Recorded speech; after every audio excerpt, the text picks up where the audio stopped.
ভাদ্র মাসের কৌশিকী অমাবস্যা একটি বিশেষ দিন।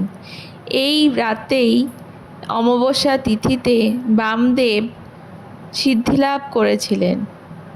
তন্ত্রশাস্ত্র মতে এই অমাবস্যা রাত্রিকে তারা রাত্রিও বলা হয়।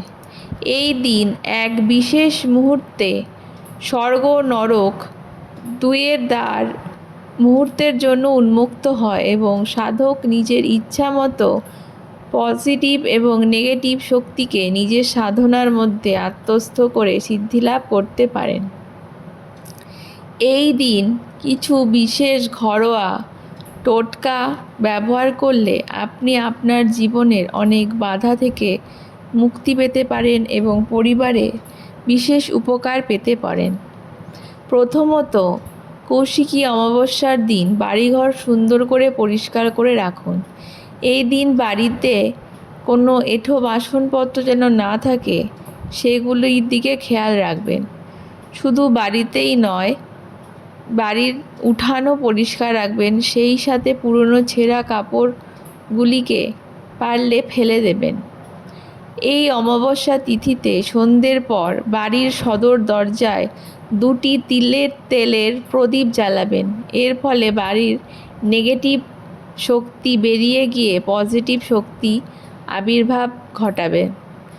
জীবনের সমস্ত রকমের সমস্যা এবং অসুবিধা দূর করতে কৌশিকী অমাবস্যার সন্ধ্যাবেলায় একটি কুয়ো বা একটি গর্তে 1 চামচ দুধ ঢালবেন। এতে আপনার জীবনের বাধা বিপত্তি দূর হবে। এছাড়া এই দিন একটি শুকনো নারকেল, অর্থাৎ যে নারকেলের ভিতরে জল নেই এমন নারকেল নিয়ে তাতে একটি ফুটো করে তার মধ্যে চিনি ভরে দেবেন।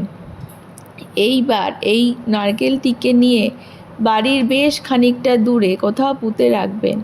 লক্ষ্য রাখবেন ওই ফুটোটির যেন উপরের দিকে থাকে। এই কাজটি করার সময় অবশ্যই খেয়াল রাখবেন যাতে কেউ আপনাকে দেখতে না পায়। এই টোটকা ব্যবহার করলে আপনার জীবনের বিভিন্ন রকমের অসুবিধা বাধা যেগুলি বহুদিন ধরে আছে সেগুলি কেটে যাবে।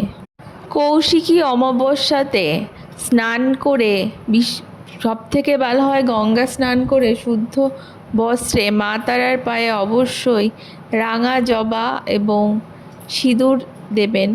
সাথে 2 ফোঁটা লাল চন্দনও দিতে পারেন। কৌশিকী অমাবস্যার দিন কিছু কিছু খাবার না খাওয়াই ভালো। সেগুলি হলো বিউলির ডাল। এই দিন ভুলেও বিউলির ডাল খাবেন না। তার সাথে কচু জাতীয় সবজি, বিট, গাজর, ফুলকপি, বাঁধাকপির মতো সবজি এড়িয়ে চলাই ভালো। কৌশিকী অমাবস্যার দিন তুলসী পাতা তুলবেন না। এই দিন রাতে পুজোর সময় তুলসী পাতার প্রয়োজন হতে পারে। সেক্ষেত্রে আগে থেকে তুলসী পাতা তুলে রাখবেন বা বাজার থেকে জোগাড় করে নিতে পারেন।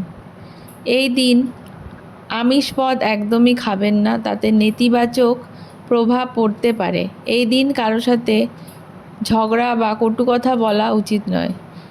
এই দিন মিথ্যা কথা বললেও আপনার জীবনে খারাপ প্রভাব হতে পারেন, কারণ দেবী মা তারা এতে রুষ্ট হতে পারেন।